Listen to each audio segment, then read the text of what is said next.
एक गांव में एक वैश्या रहती थी।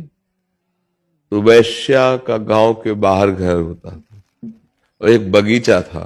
तो एक संत मंडली निकली। तो उन्होंने पूछा कोई एक बगीचा ऐसा एकांत शांत हो जहां हम अपने ठाकुर जी विराजमान करके आरती और भोग लगाए, फिर रात्रि हो रही, एक रात्रि रुक के सुबह चले जाएंगे। तो कुछ लोग संतों का उपहास करने वाले होते हैं। तो उनका सबसे बढ़िया बगीचा वो गांव किनारे बैस्या वाले बगीचे को बताया। वहां पहुंचे तो बगीचा तो सुंदर था ही, क्योंकि वो सुंदर सजा करके रखती थी, तभी तो लोग लुभायमान होकर आते थे।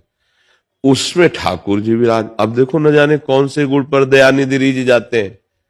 ठाकुर जी विराजमान किए, बस शुरू ही आरती, घंटा, प्रार्थना, जय जयकार, कीर्तन। वैश्य अपने दुखंडे पर चढ़ करके देखा कि अरे मेरी इस वाटिका पे संत भगवान। तो संत दरस जी में पातक टरे, दर्शन मात्र से पाप नष्ट होते संतों के। वो हाथ जोड़े, थाल में कुछ मुद्रिका, आभूषण, बहुत से धन आदि की सामग्री, एकदम हृदय उबला कि जीवन हो गया, शरीर बेचते पाप करते, आज अवसर मिला संत भगवान की मंडली मेरे बगीचे में। गई, दूर से प्रणाम किया कि मैं नीच हूं, नजदीक जाने लायक नहीं हूं। और ऐसे थाल रखी, उसमें आभूषण, अंगूठी, रुपया, पैसा, ऐसे सब। और कहा संत भगवान इसे बेच करके सुंदर सुंदर भोग पकवान बनाओ, ठाकुर जी को पाओ, आप पाओ, हमारे अहो भाग्य, बड़े भाग्य। तो उनका तुम कौन हो, सकुचा क्यों रही हो इतना, नजदीक क्यों नहीं आ रही, दूर से क्यों। तो उनका भगवान डर लग रहा है, मैं अपना परिचय दूंगी तो आप सब भाग जाओगे यहां से। तो उनका नहीं बेटा, भागेंगे नहीं।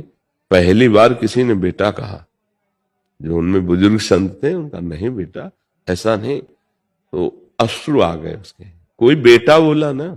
अब संसारी लोग तो संसारी भाव से ही। तो उनका महाराज मैं एक वैश्य हूं, जीवन भर शरीर बेचकर सब रुपया पैसा ये सब एकत्रित किया है। पता नहीं कौन से भाग्य ऐसा क्या कि आप संत हमारे बगीचे में, ये बगीचा हमारा ही है। तो उनका हम लोग तो नहीं खा सकते तुम्हारा धन, हम लोग तो नहीं खा सकते, पर हम उपाय बताते हैं, तुम्हारा परम मंगल हो जाएगा। उनका भगवान आज आपके दर्शन से मैं नियम लेती हूं, कभी भी वैश्यावृत्ति अब नहीं करूंगी। उनका ये जो धन लाई हो इसको बेच करके एक स्वर्ण